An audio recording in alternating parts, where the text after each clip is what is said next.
जय हिंद। मैं के दास फ्रॉम मास। आप देख रहे हैं मेरा सब्जेक्ट है आज मैकेनिकल फोम एक्सटिंग्विशर के बारे में। आपको मालूम होना चाहिए कि ये फोम जो है फोम मतलब झाग या फेना।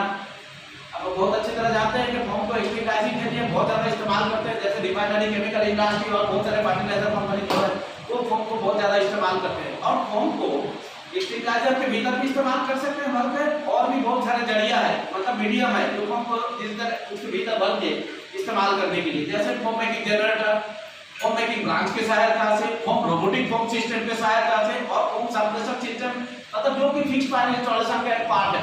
और फोम मॉनिटर के हिसाब से फोम मॉनिटर के द्वारा जो फायर के व्हीकल है उसके ऊपर लगा के भी आप इस्तेमाल कर सकते हैं।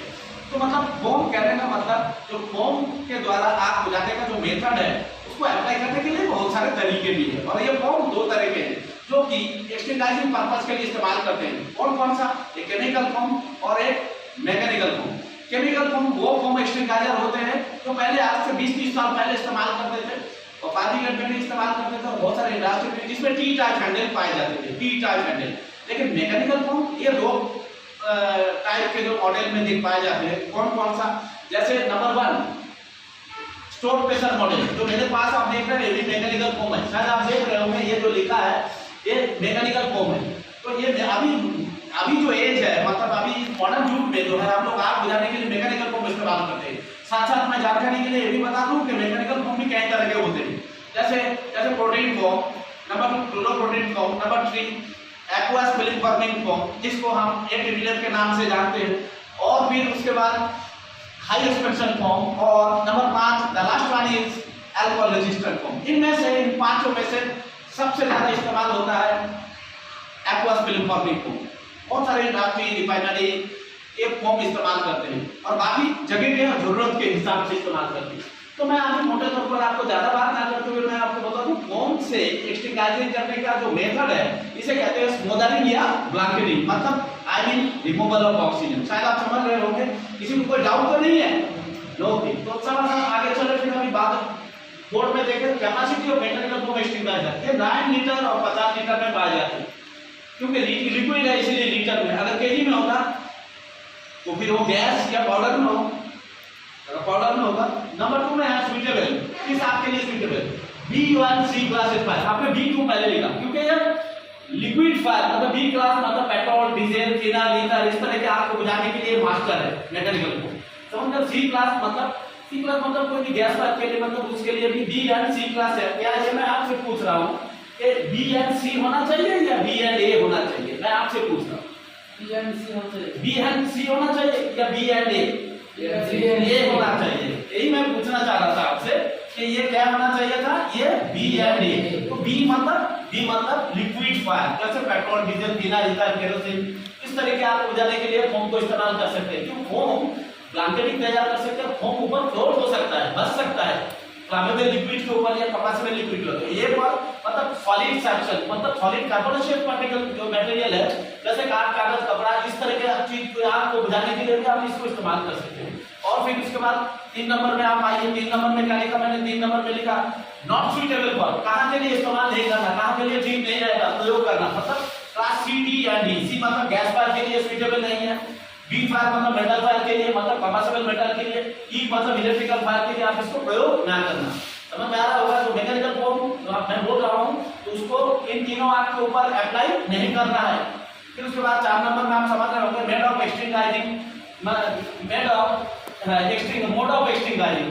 This is not made, this is mode मतलब मेथड ऑफ एक्सटिंग्विशिंग। किस तरह से आपको बुझाती है, किस प्रोसेस में? ये ब्लैंकेटिंग जिसको हम लोग स्मोदरिंग के नाम से भी जानते हैं।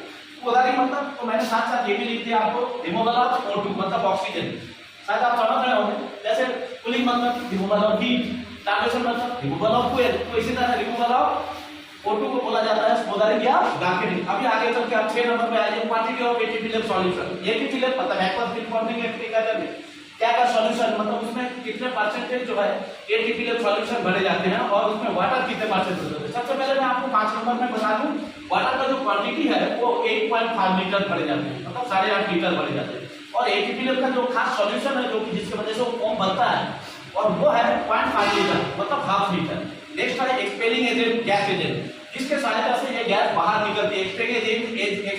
एक्सटिंग्विशिंग एजेंट को बाहर निकालने के लिए जो एजेंट लगाते हैं उसके भीतर हम डालते हैं मैकेनिकल तरीके से, मैकेनिकल तरीके से मशीन के सहायता से, तो दैट इज फॉर नाइट्रोजन की बनी हुई है। माइल्ड स्टील मतलब आप जानते होंगे एक्सटिंग्विशर दो तरीके से एक्सटिंग्विशर दो मेटल से बनते हैं, रॉड स्टील और माइल्ड स्टील। तो ये माइल्ड स्टील है, उसमें कार्बन का परसेंटेज दोनों में वैरी करती है।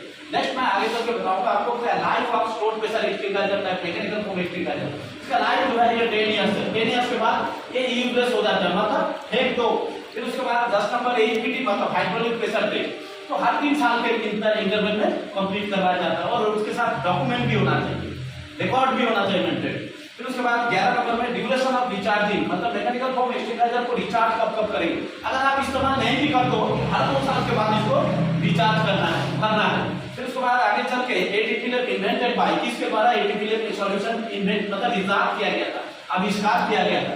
ये कंपनी है यूएस की जिसका नाम है 3D कंपनी। आप शायद समझ रहे होंगे ये वीडियो बहुत खास हो सकता है आपके लिए, जो खास करके ये video particular diploma advance diploma उनके लिए बहुत ज्यादा लाभदायक हो सकता है। फिर उसके बाद आप देख रहे हैं जब बाबल का थिकनेस क्या है, बाबल बहुत ही हल्के होते हैं, तो मतलब 0.127 mm, इसीलिए ये मतलब बहुत अच्छा ब्लैंकेटिंग करते हैं और कोई भी फ्लामेबल या कंबस्टिबल लिक्विड के ऊपर ये फ्लोट कर सकती है, मतलब धंस सकता है और इसको ऑक्सीजन नहीं पाने देता है। इतना जबरदस्त तरीके से ये ब्लैंकेटिंग करती है।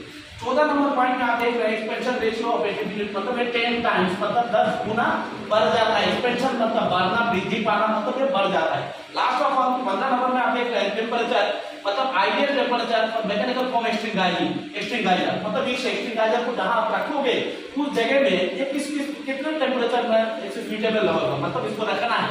तो आपको मैंने देखा है कि +5 डिग्री से लेके +55 डिग्री, तो ये भी जानकारी के बाद जानकारी के लिए बता दूं कि ये extinguisher -4 degree centigrade minus temperature में ये जम भी जाएगा। क्यों? क्योंकि वाटर बेस्ड सॉल्यूशन है, लाइक इधर को 5 डिग्री, शायद आप समझ रहे होंगे। तो फोम से मैं ये पूछ रहा हूँ, फोम एक्सटिंग्विशर के द्वारा आप इधर का जो मेथड है उसे कहते हैं ब्लैंकेटिंग। समझ में आ रहा होगा। फोम के बारे में ये काफी नहीं है, आपको डिप्लोमा लेवल में और एडवांस डिप्लोमा में और ज्यादा जानना चाहिए। थैंक यू एंड जय।